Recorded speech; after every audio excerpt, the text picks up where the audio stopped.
Muy buenas noches. El día de hoy revisaremos la fisiopatología de los trastornos hidroelectrolíticos. Soy la doctora Graciela Córdoba, les doy la bienvenida a este tema.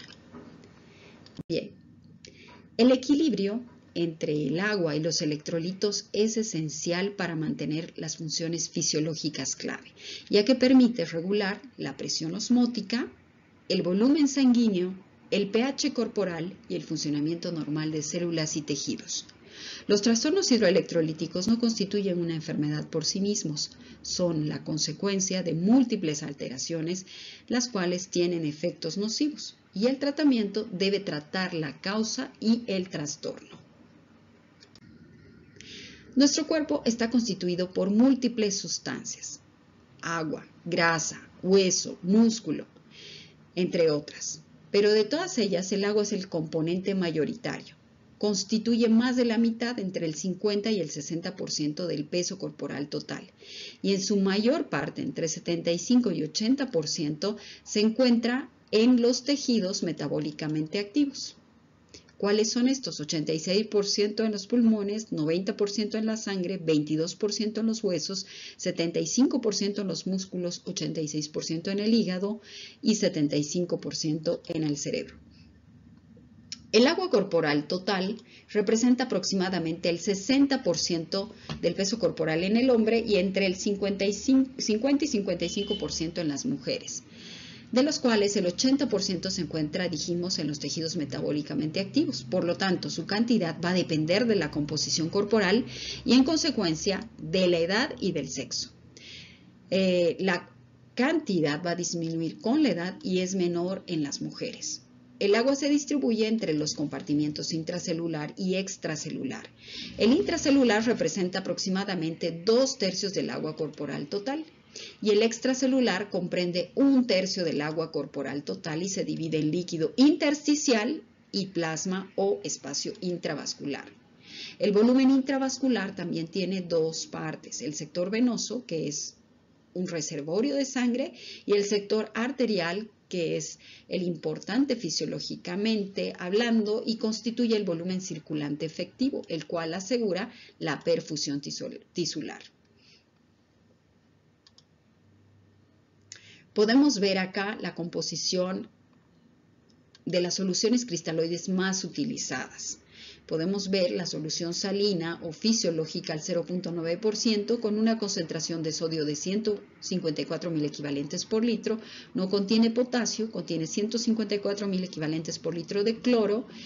Tiene una osmolalidad de 308 miliosmoles por litro, 0% de agua libre y la relación o distribución del líquido extracelular es de 1 versus 0, la distribución al líquido intracelular.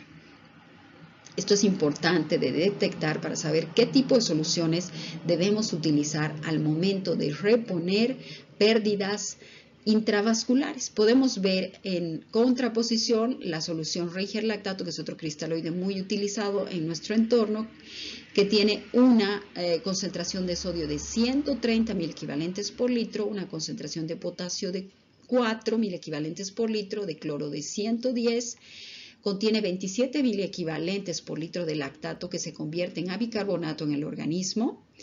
Tiene una osmolalidad de 273, 3 de concentración de calcio, agua libre del 16% y no se distribuye al extracelular y no existe diferencia entre la distribución del extra y el intracelular.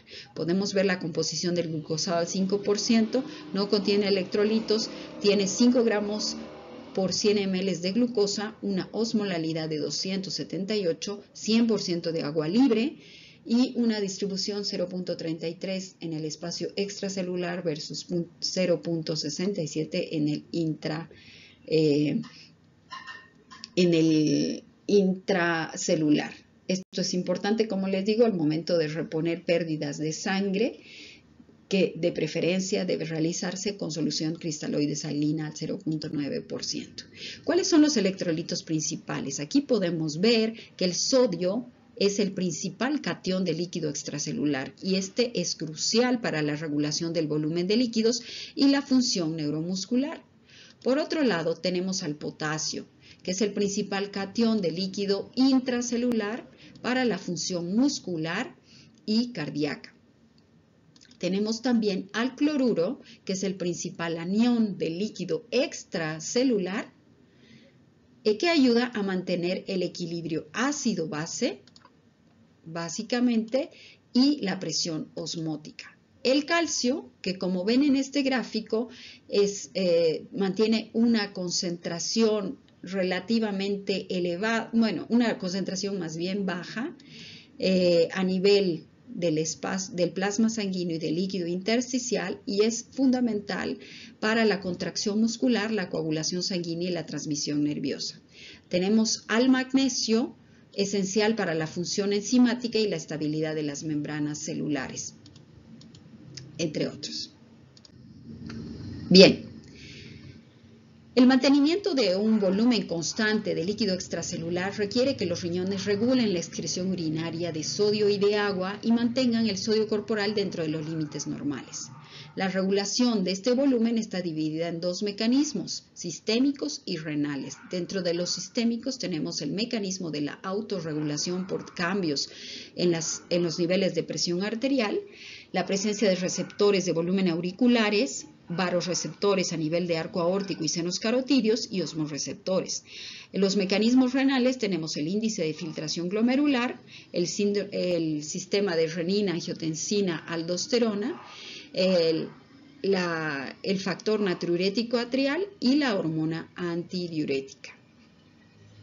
Vamos a comparar los mecanismos reguladores de sodio y de agua. ¿Qué regula el sodio? Regula el volumen extracelular. ¿Qué regula el agua? Regula la tonicidad del agua corporal total. ¿Qué sensa el sodio? El volumen extracelular. El agua sensa la osmolalidad plasmática. ¿Qué sensores tiene el sodio?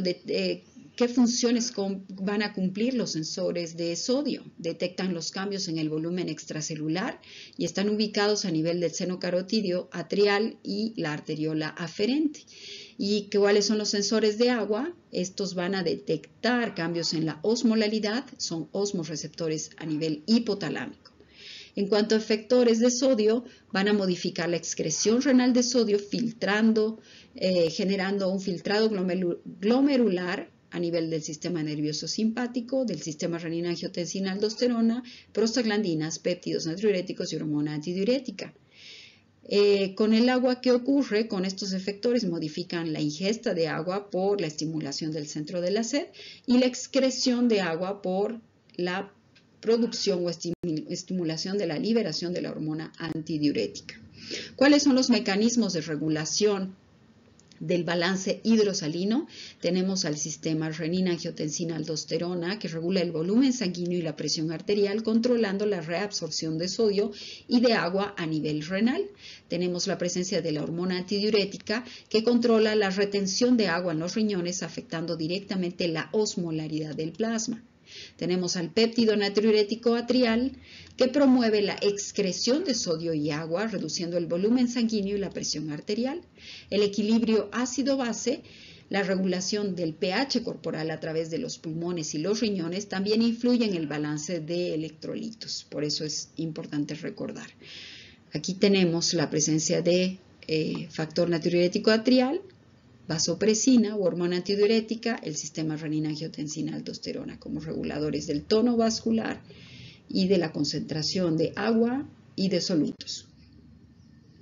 En cuanto a los valores aproximados normales de los principales electrolitos en sangre, podemos ver que la concentración normal en sangre de sodio fluctúa entre 135 y 145 mil equivalentes por litro, de potasio de 3.5 a 5 mil equivalentes por litro, de cloruro de 98 a 106 mil equivalentes por litro, calcio total 8.5 a 10.2 miligramos por decilitro, magnesio 1.5 a 2.5 miligramos por decilitro. Podemos ver que un balance hidrosalino normal es crucial para la homeostasis y cualquier alteración puede llevar a desequilibrios que afectan múltiples sistemas. El líquido intersticial tiene una composición muy parecida a la del plasma, pero tiene una concentración muy baja en proteínas. El plasma contiene gran cantidad de proteínas, en cambio, con una mayor concentración, una importante presencia de albúmina. Aquí vemos cómo repercute la concentración de sodio corporal total en la reducción del volumen de líquido extracelular y la tendencia a la deshidratación. En cambio, un aumento en la concentración de sodio corporal total aumenta el volumen de líquido extracelular y la formación de edemas. ¿Qué es hiponatremia? La hiponatremia es una condición en la que la concentración de sodio en sangre es menor a 135.000 equivalentes por litro. Es uno de los trastornos electrolíticos más comunes en la práctica clínica y puede ser causado por varias condiciones subyacentes. ¿Cuáles son estas causas?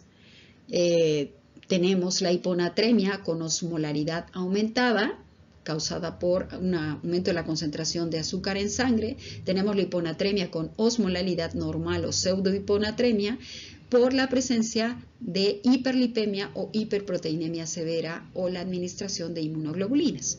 En tercera instancia tenemos la hiponatremia hipoosmolar por exceso de aporte, una polidipsia psicótica o la administración de líquidos hipotónicos intravenosos u orales. En segunda instancia, por alteración de la capacidad de dilución renal por insuficiencia renal o el consumo crónico de diuréticos. En tercera instancia, el aumento de la producción o secreción de hormona antidiurética no osmótica por depresión de volumen eficaz circulante, pérdidas renales o extrarrenales, situaciones de edema como insuficiencia cardíaca congestiva, cirrosis hepática, síndrome nefrótico, dolor, vómitos, secreción inadecuada de hormona antidiurética, síndrome perdedor de sal. Tenemos por déficit de glucocorticoides, hipotiroidismo, alteración de reset osmotático y corredores de maratón como causas. Todas estas causas, ya sea por consumo excesivo de agua, intoxicación de agua, pérdida de sodio por sudoración excesiva, pérdidas gastrointestinales y renales, todas ellas que como causas incluyen, dijimos, vómitos, diarrea, uso de diuréticos, resultan en la pérdida de sodio. También puede existir una redistribución de agua, como dijimos en la causa número 1, por hipoglicemia. El agua desplaza el compartimiento intracelular al extracelular diluyendo al sodio, y otras condiciones médicas como la insuficiencia cardíaca, cirrosis hepática, insuficiencia renal o síndrome nefrótico. El síndrome de secreción inapropiada de hormona antidiurética aumenta la secreción de hormona antidiurética, causa retención de agua y dilución de sodio. Y no olvidemos a los fármacos como diuréticos, antidepresivos, antiepilépticos, que pueden inducir también la hiponatremia. Ahí vemos todas las situaciones de hiponatremia por aumento de volumen extracelular, la hipervolémica, la normovolémica y la hipovolémica por reducción del volumen extracelular, y las diferentes causas que pueden generar el desarrollo de esta hiponatremia. En cuanto a la fisiopatología de la hiponatremia, en cuanto a mecanismos básicos, podríamos decir que ocurre la dilución cuando hay un exceso de agua en relación con el sodio. Y esto puede ser por aumento en la ingesta de agua o por una retención de agua. También puede ser por pérdida de sodio y puede suceder por pérdidas renales o extrarrenales en las que el sodio se pierde más rápidamente que el agua. ¿Cuáles son los mecanismos fisiopatológicos específicos? Existe un aumento en la liberación de hormona antidiurética y en condiciones como la secreción inapropiada de hormona antidiurética, la liberación de ADH, de hormona antidiurética incrementada, lleva a una retención de agua y a una dilución de sodio. ¿Cuáles son las consecuencias celulares? La hiponatremia afecta el gradiente osmótico a través de las membranas celulares, lo que puede llevar a edema celular, especialmente en el cerebro, generando un edema cerebral. Esto es responsable de los síntomas neurológicos que van desde confusión leve hasta convulsiones y coma en casos graves. ¿Cómo se produce la adaptación celular? Las células cerebrales intentan adaptarse a la hiponatremia crónica mediante la pérdida de osmolitos intracelulares, lo que puede reducir el riesgo de edema cerebral, pero también aumenta el riesgo de complicaciones neurológicas si la hiponatremia se corrige rápidamente. Vamos a clasificar la hiponatremia de dos maneras, según la velocidad de instauración, en aguda, que se produce en menos de 24 horas y es sintomática, y la crónica, que se produce en más de 48 horas y generalmente es asintomática. Según el nivel de hiponatremia, clasificaremos a esta en leve cuando los valores fluctúan entre 130 y 134, moderada entre 125 y 129 y grave menor a 125 miliequivalentes por litro. La clasificación basada en el volumen extracelular la realizamos de esta manera. Hiponatremia hipovolémica, en la cual se presenta una pérdida de sodio y de agua, pero la pérdida de sodio es mayor que la del agua, y esto puede suceder en casos de vómitos, diarrea o el uso de diuréticos. Luego tenemos en segunda instancia la hiponatremia euvolémica o normovolémica, caracterizada por un aumento del agua corporal total con sodio total normal. Un ejemplo común es el síndrome de secreción inapropiada de hormona antidiurética. Y finalmente tenemos la hiponatremia hipervolémica, en la cual hay un aumento tanto del sodio como del agua, pero el agua aumenta en mayor proporción. El exceso de agua diluye el sodio. Esto se observa en condiciones como la insuficiencia cardíaca congestiva, la cirrosis hepática, el síndrome nefrótico y la enfermedad renal crónica. Hay que destacar que el volumen de líquido extracelular no es sinónimo del volumen plasmático efectivo. Por ejemplo, la disminución del volumen de líquido extracelular puede asociarse con una disminución del volumen plasmático efectivo, como con el uso de diuréticos o el shock hemorrágico, pero también puede presentarse con aumento de este volumen, por ejemplo, en la insuficiencia cardíaca, la hipoalbuminemia o el síndrome de aumento de la permeabilidad capilar. A veces una medición de un bajo contenido de sodio en sangre es causada por un exceso de ciertas sustancias, glucosa o lípidos, por ejemplo. También puede ser una hiponatremia por translocación o pseudohiponatremia en lugar de por desequilibrio de sodio y de agua. Todo esto debemos tomar en cuenta y valorar para poder pactar una terapia que vaya a corregir la causa. En cuanto a los síntomas de hiponatremia, dependen de la rapidez con la que se desarrolla esta y la severidad del desequilibrio. Y como vemos acá, tenemos síntomas leves con sodio, una concentración entre 130 y 135 miliequivalentes por litro. El paciente se va a presentar con cefalea, posiblemente déficit de atención, alteración de la memoria, irritabilidad, trastornos de la marcha, inestabilidad, tendencia a caídas y depresión. En los síntomas moderados con un sodio plasmático entre 120 y 130 miliequivalentes por litro, podrá presentar náuseas, vómitos, confusión, desorientación y bradisiquia. Y síntomas graves con sodio a una concentración plasmática de menos de 120 miliequivalentes por litro, el paciente estará estuporoso, podrá tener convulsiones, depresión respiratoria y coma. Estas cifras son orientativas. El diagnóstico se va a basar en la medición del sodio sérico y en la evaluación del estado clínico del paciente. También puede ser necesario medir otro tipo de electrolitos, la osmolaridad sérica urinaria, así como realizar estudios de imagen para evaluar otro tipo de condiciones subyacentes. La gravedad de los síntomas, como dijimos, depende de la rapidez con la que se desarrolla la hiponatremia y el nivel absoluto de sodio. Una hiponatremia aguda tiende a ser más sintomática y peligrosa que la crónica debido a la falta de tiempo para la adaptación celular. Todos estos síntomas ya los hemos revisado, desde simples hasta complejos, y puede conllevar una severidad mayor del cuadro.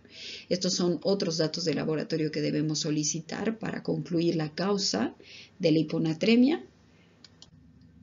Y bueno, en cuanto a los criterios de diagnósticos de síndrome de secreción inapropiada de hormona antidiurética, tenemos que el paciente está normovolémico clínicamente, hiponatremia hipoosmolar de menos de 135 miliequivalentes por litro, con una osmolalidad plasmática de menos de 280 milosmoles por kilogramo, una osmolalidad urinaria inapropiadamente elevada, con un sodio urinario inapropiadamente elevado también, exclusión de hipotiroidismo y déficit de glucocorticoides y ausencia de tratamiento reciente con diuréticos. Causas: tumores, alteraciones del sistema nervioso central, fármacos, muchos fármacos, como vemos acá, patología pulmonar crónica, que van desde las infecciones a alteraciones mecánicas y ventilatorias e insuficiencia respiratoria o neumotórax, náuseas, causas idiopáticas o sin causa, cirugía mayor y síndrome de antidiuresis inadecuada por mutaciones del gen del receptor B2. En cuanto al tratamiento, el tratamiento va a depender de la causa subyacente y la gravedad de la hiponatremia. La hiponatremia aguda y sintomática puede requerir una corrección rápida con solución salina hipertónica para evitar complicaciones neurológicas. La hiponatremia crónica y leve se trata más lentamente para evitar una complicación seria como es la mielinólisis pontina, una complicación neurológica grave en la cual es preciso restringir líquidos y en el caso, es útil en casos de secreción inapropiada de hormona antidiurética o hiponatremia euvolémica, la interrupción de fármacos causantes debe descontinuarse y si es preciso utilizar diuréticos en caso de hiponatremia hipervolémica pueden ser útiles para reducir el exceso de líquidos. El tratamiento siempre debe ser individualizado y monitorizado cuidadosamente para evitar complicaciones. Esta es una de las complicaciones de una reposición muy rápida de sodio que se caracteriza por disartria, disfagia, paraplegia o tetraplegia, convulsiones, estupor, coma y depende de la velocidad de infusión del sodio y otros factores de riesgo adicionales como vemos acá.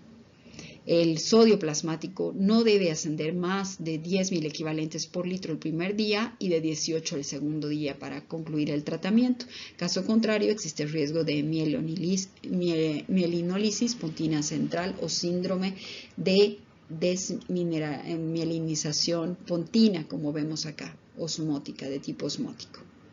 Eso es hiponatremia.